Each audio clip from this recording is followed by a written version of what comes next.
कहानी लारा की जुबानी। तो हुआ यूं कि हम अपने नए घर पर आ गए। हमें वहां से शिफ्ट करना पड़ा जहां हम पहले रहते थे, वर्जीनिया से सीधे न्यूयॉर्क। एक ओर मैं बहुत खुश थी और दूसरी ओर बहुत दुखी। मैं खुश इसलिए थी क्योंकि वह स्कूल मैं पीछे छोड़ आई हूँ जो स्कूल में मैं पढ़ती थी। स्कूल में मेरी जिंदगी बदतर हो गई थी क्योंकि वह लोग मुझे टोंटिंग किया करते थे, और दुखी इसलिए क्योंकि वर्जीनिया वह जगह है जहाँ मैंने जन्म लिया था। मेरे दोस्त थे, मेरा बाकी परिवार था, पर मैं खुश हूँ क्योंकि मेरा नया घर बिल्कुल हवेली जैसा है, पहले के घर से काफी ज्यादा बड़ा। सुबह उठकर मैं जल्दी से तैयार हो गई थी। मैं स्कूल का पहला दिन लेट नहीं होना चाहती थी। मेरी मम्मी ने कहा, तुम तो आज एक्साइटेड हो, स्कूल का पहला दिन है। मैंने हाँ में सिर हिलाया। मेरी माँ कहने लगी, आज पहला दिन, तुम्हें अकेले नहीं जाने दे सकती, पापा के साथ तुम जाओगी। अब मेरी बात ध्यान से सुनो, लोगों को अपने सिर पर चढ़ने मत देना, अपने लिए आवाज उठाना। अगर तुम दोस्त भी बनाती हो तो हमेशा उन पर निर्भर मत करना कि तुम्हारे पास वो हर वक्त रहेंगे, समझी? मैंने हाँ में सिर हिलाया। उन्होंने कहा, अगर कोई लड़का तुम्हें परेशान करे तो मुझे जरूर बताना, मैं उसके साथ डील करूंगी। नाश्ते के बाद मैं अपने पापा के साथ नए स्कूल के लिए निकल पड़ी। उन्होंने कहा, तुम्हारी कार जल्दी ही तुम्हें मिल जाएगी। मैंने कहा, क्या सच में पापा? उन्होंने कहा, हाँ मेरी प्यारी बेटी। पापा सीधे मुझे प्रिंसिपल के पास लेकर आ गए। प्रिंसिपल ने कहा, आप फिक्र मत कीजिए, इसके नंबर अच्छे आए हैं, यह स्कूल में एडजस्ट कर जाएगी। बात करने के बाद हम निकल ही रहे थे, तभी वहाँ से एक लंबा सा लड़का आने लगा। एक हुडी में उसके बाल ढके हुए थे। प्रिंसिपल ने कहा, देव इधर आओ, तुम लंच टाइम में लारा को यह स्कूल दिखा देना। जब उस लड़के ने कोई बात नहीं करी, मैंने सर उठाकर देखा तो वह चला गया था। पापा मेरी तरफ देखकर कहे, तुम अकेले संभाल लोगी ना? मैंने कहा, हाँ पापा। अपनी टाइम टेबल लेकर मैं अपने क्लास की ओर जा रही थी, तभी किसी से टकराई। कोई लड़का था, लेकिन मैंने अपना बैलेंस वापस से पा लिया। सर उठाकर देखने की जगह कि वो कौन था, मैं सीधे वहाँ से निकल गई, सॉरी कहते हुए। एक लंबी सांस भर के मैं अपने क्लासरूम में आ गई। कुछ लोग मेरे बारे में ही बातें कर रहे थे, कुछ लोग मुझे इग्नोर कर रहे थे। टीचर ने कहा, इस साइड आकर बैठो। उन्होंने यह भी कहा कि अपने बारे में पूरे क्लास को बताओ। मैं बेहद डर रही थी, पर मुझे खुशी हुई जब मैंने यह काम कर दिया। टीचर ने कहा, लारा बैठ जाए, इससे पहले अगर किसी को कुछ सवाल है तो पूछ सकते हैं। एक लड़के ने पूछा, तुम कितने साल की हो? मैंने कहा, 16 साल। एक लड़की ने कहा, तुम 16 साल में सीनियर क्लास में हो, तुम जरूर फेल कर जाओगे। तभी एक लड़की ने कहा, मैं तुमसे सवाल पूछ सकती हूँ? मैं उसकी ओर देखने लगी तो कहा, क्या तुम मेरे पास आकर बैठ सकती हो? उसकी इस दया से मुझे बेहद खुशी हुई। मैं उसके साथ बैठ गई तो उसने कहा, मेरा नाम प्रीति है। जैसे तैसे क्लास खत्म होने के बाद प्रीति मुझे लंच कराने कैंटीन में ले आई। वह टेबल पर बैठकर मुस्कुरा रही थी। मैंने देखा तो वहाँ 4 लड़के आ रहे थे। मैंने पूछा, वह कौन है? वह कहने लगी, ये क्लास के कूल लड़के हैं, अमीर और हैंडसम, देखने में तो सब अच्छे हैं पर है सब बुरे। और जो लड़का ब्लैक हुडी में है, उसके आसपास भी मत भटकना, वह बिल्कुल डेविल है, गुस्से वाला। मैं जैसे ही उसकी ओर देखी मैं बेचैन हो गई। कहने लगी, यह देव है ना? मैं उसकी तरफ देखी तो वह लोग हमारे बगल वाले टेबल पर आकर बैठ गए। वह लड़का बिल्कुल अपनी धुन में मस्त और दयालु किस्म का लग रहा था। यह बुरा कैसे हो सकता है? और उसकी स्माइल तो ऐसी थी जैसे स्माइल से किसी का दिल जीत ले। प्रीति ने पूछा, क्यों, क्या तुम इसे जानती हो? मैंने कहा, प्रिंसिपल ने उससे कहा था मुझे पूरा स्कूल दिखाने को। उसने कहा, तुम घबराओ मत, मैं संभाल लूंगी, मैं तुम्हें पूरा स्कूल दिखा दूंगी। बाकी 3 लड़के, यह सूरज, अर्जुन और आदि है। आदि मुझे देखकर आंख मारने लगा। वह हंसते हुए कही, वह 1 नंबर का फ्लर्ट टाइप्स है। और उसके साथ जो लड़की बैठी है वह सोनिया है, चीयर लीडर की कप्तान है। एक तो देखने में बहुत खूबसूरत है पर 1 नंबर की बेकार लड़की है। देव सोनिया को किस कर रहा था और मैं उन दोनों को देख रही थी। तभी देव ने अपना सर हटाया। मैं जल्दी से अपनी नजरें हटा ली, लेकिन मुझे एहसास हो रहा था कि वह मुझे देख रहा है। प्रीति ने कहा, घबराओ मत, मैं तुम्हें यहाँ टूर पर ले चलती हूँ। थोड़ी देर के अंदर एक लुभावने मर्दों की खुशबू मेरे नाक तक आई। चलो तुम्हें यह जगह दिखाने का स्टूपिड काम कर लूं। देव अपनी गहरी और ठंडी आवाज में कहा। दयालु चेहरा, ठंडी आवाज। प्रीति ने कहा, मैं इसे आसपास दिखा दूंगी। तुम्हें किसने कहा? उसने आंखें छोटी करके प्रीति को कहा, लेकिन जब मेरी तरफ देखा मेरी आंखें बड़ी बड़ी हो गई। प्रीति ने कहा, मैंने इसे ऑफर किया, तुमसे कहा नहीं गया है प्रीति, तो तुम पीछे हट जाओ। देव गुस्से से प्रीति से कहा, चलो चलते हैं। उसने मुझसे कहा। मैं धीरे धीरे उठ खड़ी हुई। मेरी हरकतें देखकर वह और गुस्से में आ गया। मैंने कहा, अगर तुम मुझे यह जगह दिखाना नहीं चाहते हो तो कोई बात नहीं, मैं खुद देख लूंगी। उसने कहा, बकवास बंद करो, तुम क्या सोचती हो, तुम कौन हो? झुंझलाहट भरी आवाज से कहा। तुम्हें क्या लगता है तुम्हें यहाँ पर कुछ भी कर सकती हो, मुझसे टकरा सकती हो और माफी भी नहीं मांगा? मैं कांपने लगी जब उसने मुझे गहरी दृष्टि से देखा। देखो नर्ड, तुम जैसी रोने वाली लड़की को यहाँ कोई नहीं चाहेगा, तो इससे बेहतर करने की कोशिश करो। उसकी बातों से मेरा चेहरा बिल्कुल लाल हो गया। उसने कहा, तुम्हें स्कूल दिखाने के लिए मैं अपने समय बर्बाद नहीं कर सकता। तुम यहाँ खो जाओ वही अच्छा है, और जब तुम्हारी 4 आंखें हैं तो मुझे यकीन है तुम स्कूल को अच्छे से देख लोगी। अगर तुम बेवकूफ़ नहीं हो तो कहकर वो मेरे सामने से गुजरकर अपनी टोपी को सिर में डालता हुआ चला गया। वह मुझसे इतनी बदतमीजी से बात किया सिर्फ मैं उससे टकराई और माफ़ी नहीं मांगी इसलिए, पर मुझे याद है मैंने उससे माफ़ी मांगी थी। उम्मीद है दोबारा उससे कभी मुलाकात ना हो। आखिरी क्लास के बाद मैं दौड़ती हुई पापा के पास आ गई। पापा मुझे लेकर घर आ गए। मम्मी ने पूछा, किसी ने तुम्हें परेशान तो नहीं किया? मैंने झूठ कह दिया, नहीं मम्मी, लेकिन आज मेरा बहुत ही बुरा दिन गया था। अगली सुबह मेरे डैड ने मुझे नए कार की चाबी पकड़ा दी। मैं काफी आराम से कार में बैठकर स्कूल आ गई। सबसे पहले मैं प्रीति से मिली जो मेरी कार देखकर काफी खुश थी।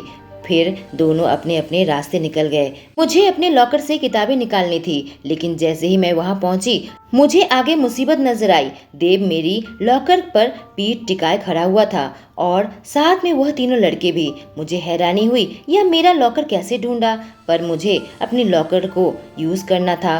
काफी घबराती हुई उसके सामने जाकर खड़ी हो गई। शायद वह मुझे भूल गया हो, मुझे ना पहचाने, या गलती से अपना लॉकर समझकर मेरे लॉकर के पास आ गया हो। मैंने कमजोर आवाज में कहा, देव प्लीज मुझे मेरा लॉकर इस्तेमाल करना है। अपनी उंगली से अपनी लॉकर की ओर इशारा करते हुए कहा, जिस पर पीठ टिकाए वह खड़ा था। पर यह मेरी गलती थी।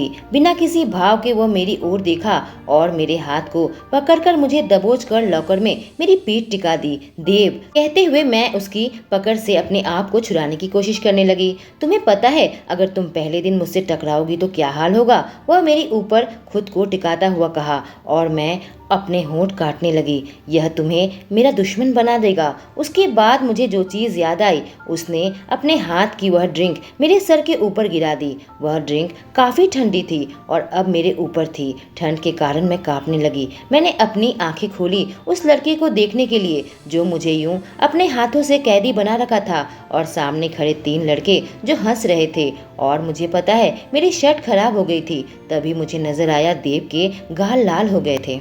आखिर यह क्यों शर्मा रहा है? मैंने अपनी भौं ऊंची करके देखने की कोशिश की। मुझे लगा शायद उसे अफसोस हो रहा होगा। मैंने उसे अपने सीने की ओर देखते हुए पकड़ा और मुझे लगा मेरा खून तेजी से बह रहा है। जब उसकी आंखें मेरे सीने में घूम रही थी, मेरे शरीर में अजीब सी गुदगुदी होने लगी। मुझे इतना शर्म आने लगा, मुझे लगा यह धरती फट जाए और मैं उसमें समा जाऊं। मैं सच में अभी गायब हो जाना चाहती थी। उसने तुरंत अपनी हुडी खोलकर जो उसने पहन रखी थी मेरी ओर फेंका। उसकी हरकत से मैं अपनी भौं ऊंची की। बिना मेरी तरफ देखे वो वहां से चला गया। मैं वहीं पर खड़ी रही जब तक प्रीति मुझे बचाने नहीं आई। पूछा, तुम्हें क्या हो गया? मैंने कहा, देव ने मेरे ऊपर स्प्राइट गिरा दी। प्रीति चिल्लाकर लड़कों से कही, तुम लोग गंदी नजर से इसे क्यों घूर रहे हो? प्रीति तुरंत मुझे एक क्रॉप टॉप और अपनी जींस दे दी। मैंने कहा, मैं ये कपड़े नहीं पहन सकती। मुझे यकीन नहीं हो रहा था वो अपने साथ एक्स्ट्रा कपड़े लेकर आई थी। उसने कहा, फिर तुम क्या इस हाल में कैसे क्लास करोगी, जरा बताओ? और यह हुडी तुम्हें किसने दिया? मैंने कहा, देव ने दिया। उसने कहा, क्या वह लड़का उल्टी खोपड़ी का है क्या? पहले तुम्हारे ऊपर ड्रिंक गिराया, फिर अपना कपड़ा तुम्हें पहनने को दिया चेंज करके। जब मैं क्लास में आई टीचर कहने लगी, तुम लेट क्यों हो लारा, जल्दी से अपनी सीट पर बैठ जाओ। मैंने देखा देव इसी क्लास में है और 2 सीट खाली थी, एक देव के बगल में और दूसरा सूरज के बगल में। मैंने सोचा सूरज के बगल में ही बैठती हूँ। मैं पीछे सूरज तक पहुँचने गई कि टीचर ने कहा, टाइम वेस्ट मत करो, देव के बगल में बैठ जाओ। देव ने धीरे से कहा,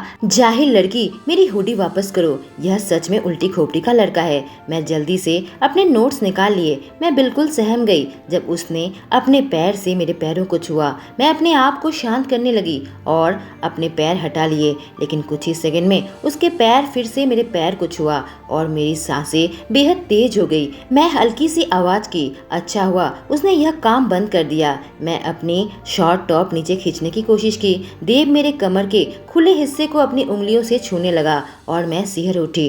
टीचर ने कहा, क्या बात है लारा? मैंने कहा देव। टीचर ने कहा, देव, लारा को परेशान करने के लिए और मेरी क्लास को डिस्टर्ब करने के लिए तुम्हें छुट्टियों के बाद क्लास में रुकने की सज़ा मिलती है। क्लास खत्म होने के बाद वह मेरे पीछे नहीं आया, पर मुझे कुछ समझ नहीं आया उसने मुझ पर स्प्राइट क्यों गिराई, फिर अपनी हुडी दी और फिर मुझे छूने की कोशिश क्यों की। क्या इस लड़के का दिमाग सच में खराब है? क्लास खत्म होने के बाद खुशी खुशी मैं अपने कार के पास आ गई और दरवाजा खोला कि किसी ने मेरे कार का दरवाजा फिर से बंद कर दिया।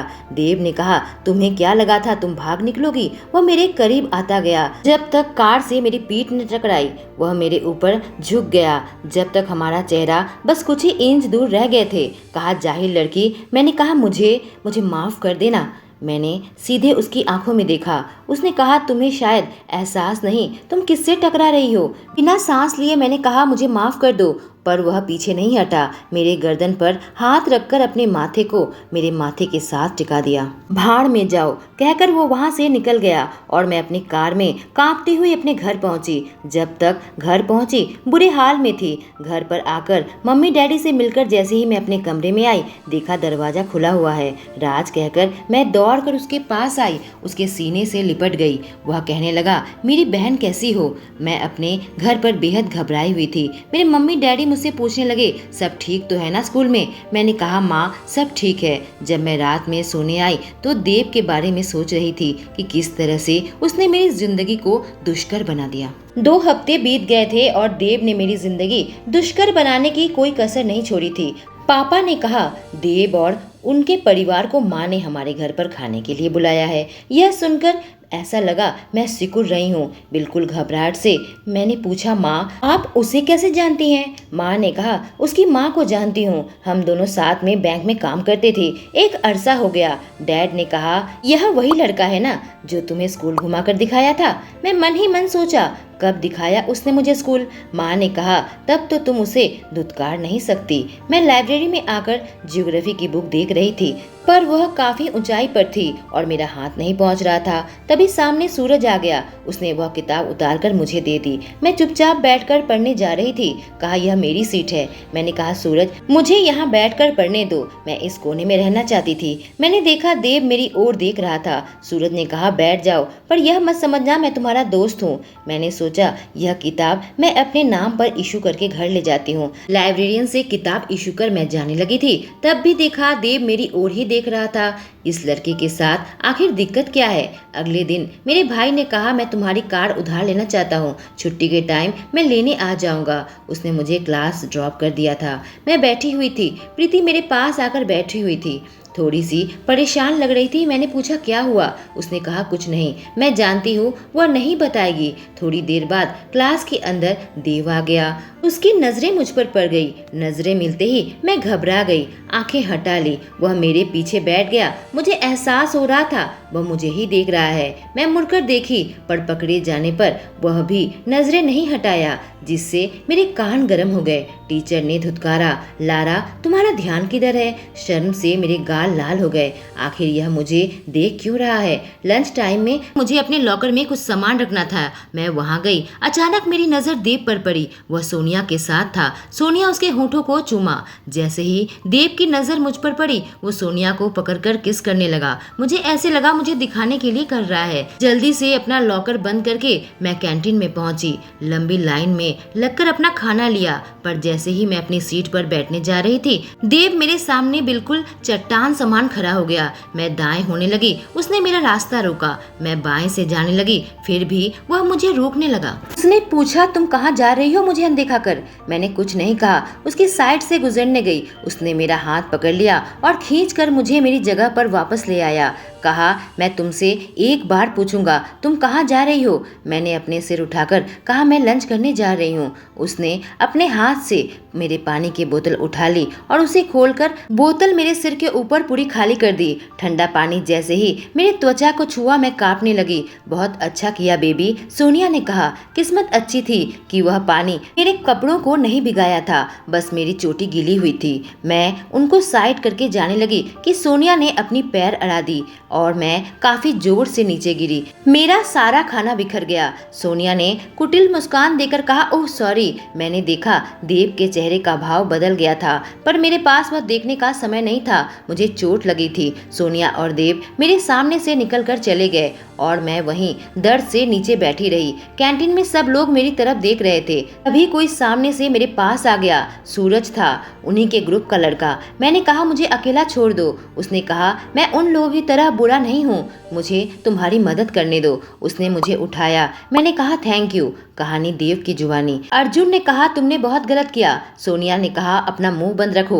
उसके चेहरे का वह भाव देखने में सच में मजेदार था। मुझे सोनिया पर बेहद गुस्सा आ रहा था कि उसने लारा को ऐसे गिरा दिया, पर मैं शांत हूँ। तुमने बहुत अच्छा किया, सोनिया ने कहा और मेरे होठों को चूमने लगी। जब मैं क्लास के अंदर आया, मैंने जो देखा, मेरे अंदर गुस्से की आग भड़कने लगी। सूरज और लारा पास पास खड़े थे, आपस में बात कर रहे थे और सूरज उसे कुछ खाने को दे रहा था। यह क्या हो रहा है? सूरज झुककर उसके आंसुओं को पोंछने लगा। जब उसे सांत्वना दे रहा था, उसकी ओर देखकर लारा मुस्कुरा रही थी। मेरे हाथों की मसल्स टाइट होने लगी। आखिर यहाँ हो क्या रहा है? मैं यहाँ खड़े खड़े यह सब होता हुआ कैसे देख सकता हूँ? उसे जाने दो, मैं गुस्से से मांग की। वह मुझे घबरा कर देखी और सूरज उसे बचाने के लिए सामने आ खड़ा हुआ। देव, इसे अकेला छोड़ दो, उसने मांग की। मैंने गुस्से से कहा, तुम उसे अकेला छोड़ दो। उसने पूछा, तुम चाहते क्या हो? मैंने गुस्से से दांत दिखाते हुए कहा, तुम्हें इससे कोई मतलब नहीं होना चाहिए। उसने कहा, चलो लारा, यहाँ से चलते हैं, और मेरे साइड से गुजर गए। मेरा थोबड़ा एकदम टाइट हो गया और लारा ने पीछे मुड़कर मुझे एक बार भी नहीं देखा। कहानी लारा की जुबानी। छुट्टी के समय खाली क्लासरूम में मैं जल्दी जल्दी अपना सामान बैग में डाल रही थी। इस समय देव क्लास के अंदर आ गया। वह मेरी तरफ आने लगा और मैं पीछे चलने लगी। जब तक मैं दीवार से टकराई, उसने अपना दाहिना हाथ मेरे सामने रख दिया। मैंने सोचा बाएं साइड से निकल जाती हूँ, पर ऐसा करने से पहले ही उसने अपना बायां हाथ भी दीवार पर टिका दिया, जिससे मैं वहाँ पर कैदी हो गई। उसने धीमे से कहा, तुमने क्या सोचा? कहाँ जा रही हो? मैंने कहा था कि उसने मेरे गालों को अपने अंगूठे और अपने उंगली से दबा दिया। मेरी ओर देखो, जब मैं तुमसे बात कर रहा हूँ। उसने मांग की। ओके, मैंने धीरे से कहा और फिर मैं उसकी आंखों में देखने लगी। मेरे गाल बिल्कुल लाल हो गए और मैं हल्के से कांप उठी, क्योंकि उसका चेहरा मेरे चेहरे से थोड़ी ही दूरी पर था और उसकी मर्दाना खुशबू मुझे दीवाना बना रही थी। उसने मेरे गालों को छोड़ा और मेरे कमर को ताकत के साथ पकड़ लिया। तो अब तुम यह करती हो, लड़कों को अपने जाल में फंसाती हो? उसने गुस्से से कहा। मैंने कहा, मैं उसे अपनी जाल में नहीं फंसा रही थी। क्या कहा तुमने? उसने गुस्से से कहा। मैंने कहा, कुछ नहीं।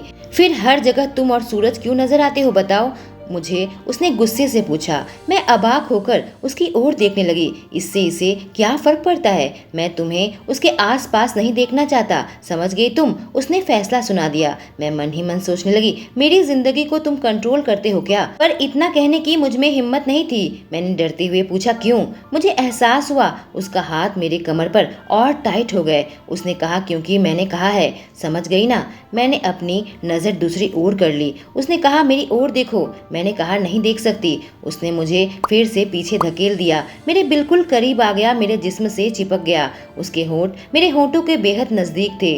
तुम मुझसे इस तरह से बात करने की हिम्मत कैसे की? उसने मांग की। मुझे माफ कर दो। मैंने माफी मांगी तो उसने मुझे छोड़ दिया। मुझे जाने दो, मैं भीख मांगने लगी। मेरे आंखों से आंसू निकलने को तैयार थे। उसने कहा, भाड़ में जाओ, और मुझे छोड़ दिया। उसकी आंखों से गलती का एहसास हो रहा था। उसने मेरे कमर के लाल दाग देखे और फिर निकल कर चला गया और मैं काफ़ी देर वहीं बैठी बैठी रोती रही। अगले दिन फील्ड में हम लोग खेल रहे थे। बस मैं अपने आउट होने का इंतज़ार कर रही थी। तभी एक लड़के ने जोर से मुझे बॉल से मारा। हाथ में चोट आई। टीचर ने कहा, तुम आउट हो। यह सुनकर मुझे खुशी हुई। तभी वह लड़का दौड़कर मेरे पास आया। मुझसे कहा मुझे माफ कर देना, तुम्हें जोर से लगी क्या? यह सब इतना जल्दी हुआ। देव तभी जाने कहां से वहां पहुंच गया, उस लड़के को नीचे गिराकर मारने लगा। मैं वहां डर के मारे बिल्कुल हिल भी नहीं पा रही थी। तभी दूसरे लड़के आकर उस लड़के से उसे दूर किया। टीचर ने कहा, देव अभी तुम प्रिंसिपल के ऑफिस में जाओगे, और मुझे और उस लड़के को रिकवरी रूम में भेज दिया। उसने कहा, मुझे माफ कर देना, तुम्हें चोट लगी? मैंने पूछा, तुम्हारा नाम क्या है? उसने कहा, अजय। मैंने पूछा, देव तुम्हें क्यों मार रहा था? उसने कहा, देव को जलन हो रही थी। पर आखिर उसको जलन क्यों हो रही थी जब यह लड़का मेरा हाथ पकड़ा था?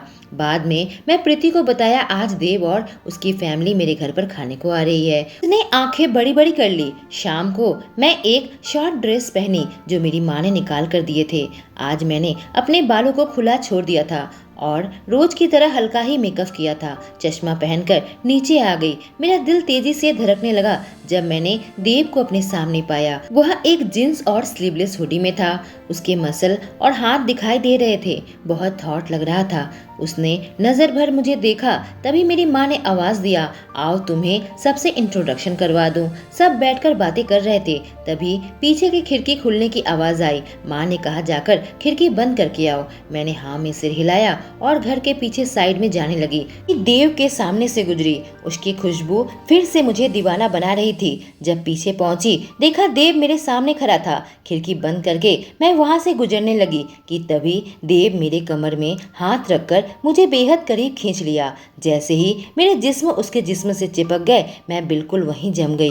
मेरा दिल तेजी से धड़कने लगा। वह मेरे जिस्म को अपनी आंखों से ताड़ने लगा। वह अपना चेहरा मेरे गर्दन के बिल्कुल पास लेकर आया। अपने हाथ मोड़कर मेरी पीठ पकड़ा। उसने मेरी खुशबू को ली और अपने होंठ मेरे कानों के बेहद पास लेकर आया। मैं उसकी बाहों में कांपने लगी। उसने कहा, मस्त। शायद धीरे से कहा था, पर मैंने सुन लिया। यह सोचकर मेरे कान गर्म होने लगे कि हमारे पेरेंट्स कहीं हमें इस हाल में देख न ले। मैं धीरे से कहा, देव अभी नहीं। उसने कानों में फुसफुसाया, तो कब? शर्म से मैं लाल हो गई। उसने मेरे बातों का गलत मतलब निकाल लिया। मैंने पूछा, कब क्या? और उसे हल्का सा पीछे धक्का देकर मैं वहां से निकल कर आ गई। मुझे एहसास हो रहा था वो मेरी पीठ को देख रहा है। मैं हॉल में बैठी हुई थी। तभी मेरे पास आकर बैठ गया। पूछा, पहली बार किसी लड़के के साथ बैठी हो क्या? और अब अजय को अपनी जान में फंसा रही हो? मैंने कहा, वो एक एक्सीडेंट था। उसने कहा, पहले सूरज, अजय, अर्जुन, आदि। तुम्हारा अगर लिस्ट बनाऊं तो लड़कों की लंबी लिस्ट बन जाएगी।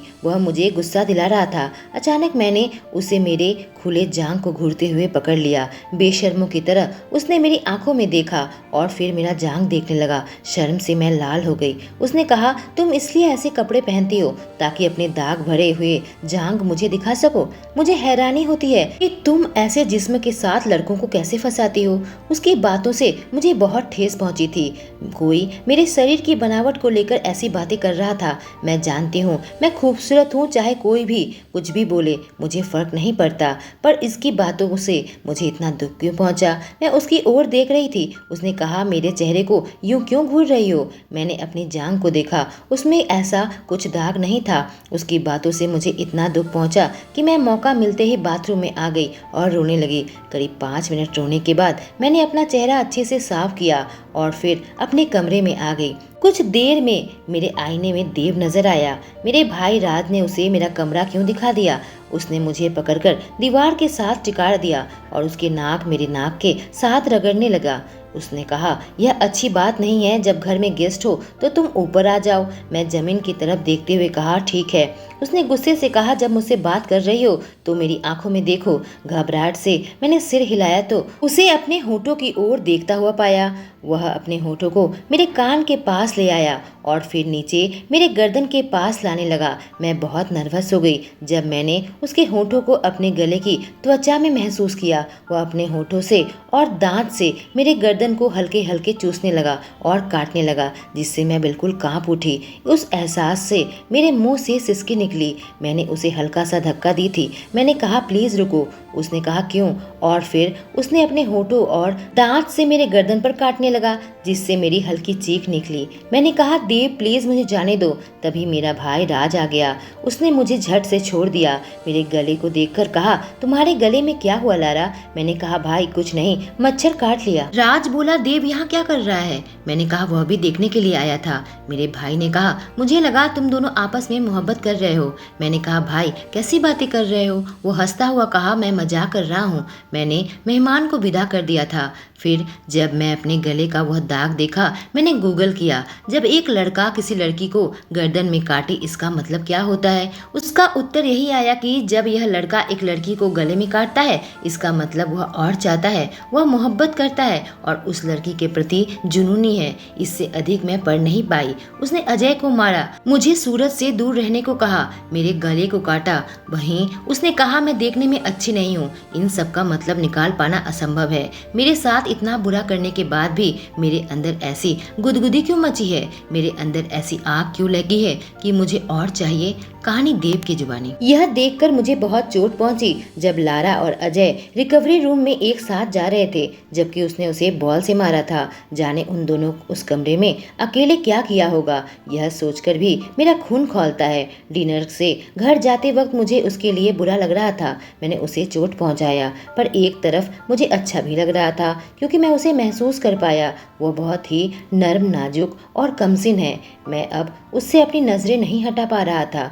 वह मेरे जिस्म में आग लगा रही थी। भले ही वह सिंपल हो लेकिन बहुत ज़्यादा अट्रैक्टिव है। अपने कमरे में अकेले सोने से पहले सोचने लगा, मैं उसके सामने खुद पर काबू खो बैठता हूँ। उसके थाई को देखते ही कैसे पागल सा हो रहा था और उसके गर्दन को क्यों काटा, मैं अजय को क्यों मारा और बाकी उन लड़कों से क्यों नफरत करने लगा हूँ जो उसके आसपास रहते हैं। यह लड़की मेरे लिए बिल्कुल ठीक नहीं है। मुझे उससे दूर रहना पड़ेगा। पर जब भी मैं अपनी आंखें बंद करता बस उसका चेहरा मेरे सामने आ जाता। वह बस कुछ ही दिन पहले हमारे स्कूल में आई है और मेरा यह हाल। आखिर मैं उसके बारे में सोचता हुआ सो गया। क्या होगा इन दोनों के कहानी का अंजाम। तारा जो कि एक सीधी सादी लड़की है, बिल्कुल डरपोक, क्या वह दूसरे लड़के लड़कियों जैसा बोल्ड बन पाएगी और खुद के लिए आवाज उठा पाएगी। वहीं देव जो मन ही मन उसे चाहने लगा है पर इस बात को मानने को तैयार नहीं। क्या होगा जब उनके फिर से मुलाकात होगी, जानने के लिए इस कहानी का अगला भाग जरूर सुने। दोस्तों कहानी कैसी लगी, ऐसी कहानी सुननी हो तो चैनल को जरूर सब्सक्राइब करें। Thank you.